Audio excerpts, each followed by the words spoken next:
Welcome to the new Workology Go Podcast. In just under 5 minutes, we'll get you the HR and workplace news you need before you start your day 2 times a week. Get ready, get set, and go with the new Workology Go Podcast.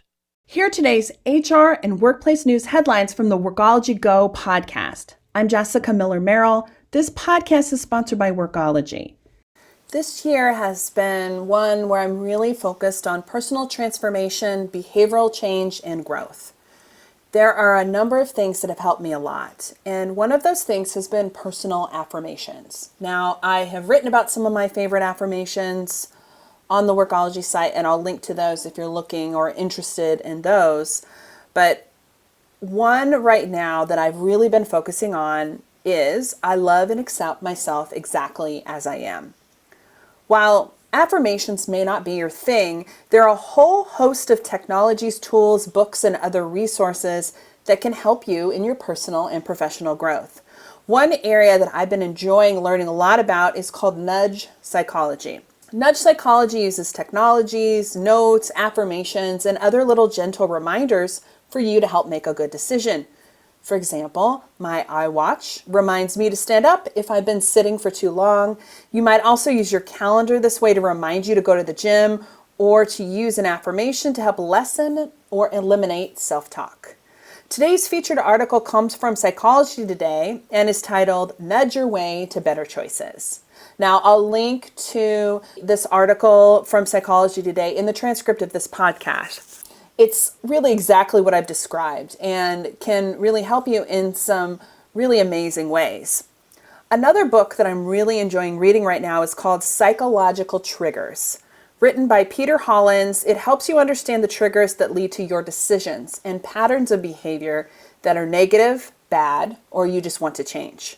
A psychological trigger is something that causes us to act out of urgency, not correctedness or even happiness. It's a switch that is flipped outside of our consciousness. The author works with executives and business leaders on how to identify and change behaviors, take into account that while we want to change our behaviors, it is often our environment that influences our own decisions, even the ones we don't really want to make. Now, I'm not a psychologist or an expert. I'm just someone who's focused right now on behavioral change and personal growth. So I'm soaking up everything I can on this topic, and I wanted to share with you.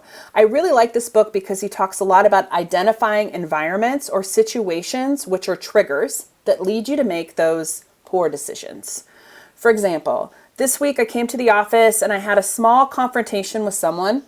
It was over Slack and text message, which is really hard because you don't get to see that body language or listen to their voice to understand intent. I read the words and it made me really, really upset, angry, and stressed. And I spent about an hour researching to understand what went wrong and how I could fix and kind of understand the whole concept of just the dilemma that I was facing. Before I knew it, I was walking to the vending machine to buy me a candy bar. I don't really eat candy bars, almost never, but I was eating or trying to eat away my stress. What's funny is that behavioral change is something I'm working on right now, but it isn't necessarily food related. It's about me eliminating that negative self-talk and those feelings to be more confident and comfortable in my own skin. What was interesting is that I recognized that the stress led me down this path to that unconscious behavior. It's not something I would really normally do. Also, right now I'm working on being more aware instead of operating on that autopilot. You know, where you sort of drive home, you get in your car and drive and you just end up home and you really don't know how you got there. I'm trying to be more intentional and kind of thinking through decisions and being present. And I think that's an important part of personal development and the growth journey. I'll link to Peter's book along with another book I recently read while on my trip to South Africa called You Can Heal Your Life, and it's by Louise Hay. These are just a few of the resources that I have been taking in and learning from to help grow personally, professionally, and impact my behavior and my life in a positive way. Workology now offers SHRM certification prep classes on your schedule with over 36 hours of online training, a private Facebook group, and instruction using the SHRM learning system.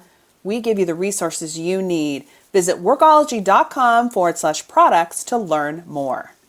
And that's this episode of the Workology Go podcast, sponsored by Workology. We're your go-to for HR and workplace news. I'm Jessica Miller-Merrill. Thank you for listening. To learn more about the Workology Go podcast, subscribe to us on Apple, Google, and Stitcher. Our podcast is also available on Alexa and Google Home. Learn more at workology.com/Go podcast and access this episode's resources, links, and reports for more information.